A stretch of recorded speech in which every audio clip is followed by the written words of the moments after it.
puzzlers, a while ago I did the Magnificent Mandala puzzle by Elspeth McLean. She has designed several very colorful puzzles for the Ravensburger US catalog, and this one was really fun to do. It's not easy, it's a difficult puzzle, but a really colorful image is really nice and really pretty. But before we start, don't forget to like and subscribe if you want to see more of those kind of videos. I did the puzzle twice, and I was able to improve my time a lot with the second attempt, because it definitely gets easier if you know the image and the puzzle. With the first attempt, it took me 2 hours and 18 minutes, and with the second one, it only took me 1 hour and 50 minutes. The image is really colorful, and it's definitely not easy to decide which elements to start with. I definitely recommend starting out with the edge. So if you start with some mandalas, you can already either attach them to the edge if you puzzle one of those, or you can place them within the frame to already fill in the pieces and the elements, and it's much easier to find some orientation in the puzzle. I tried to go for the green elements first, but quickly figured out, okay, that's too difficult. And I had elements of different mandalas and I couldn't really put them together. So instead I went for the blue and purple mandalas first, and they were easier for me to put together. I also used the image a lot. There's a little picture inside the box where you can see the whole image, and I used it a lot for reference to figure out which elements go where, and if I had finished a mandala, where to place it within the frame.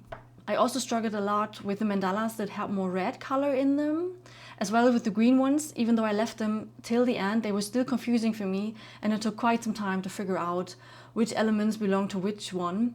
But in the end, you're only left with some holes, and you try to use the remaining pieces to fill in these holes and finish the puzzle.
With the second attempt, it was much easier because I already had a good idea where elements went. It was easier to recognize which pieces belong to which mandala. This time I started out with the yellow one from the sides, and also again went for the purple ones and the blue ones, and left the red and green ones for the end. But still, those elements, the green ones especially, were still difficult to do, but definitely helps that you have done the puzzle once before.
So doing the puzzle a second time, I could improve my time by 28 minutes, which is quite a lot. So I think if you repeatedly do the puzzle, you can get faster with it because you get more familiar with the image. It's also a very, very pretty image. I really like it. The artist also has designed a couple more images like this that you can get. There's even a 2000 piece puzzle with these style of mandalas I have my eye on. It will definitely a difficult challenge, but I think a very fun one because the images are so pretty and I really like it a lot. Have you done any of the Elspeth McLean puzzles? If so, write it down in the comments and don't forget to like and subscribe, and see you next time. Bye!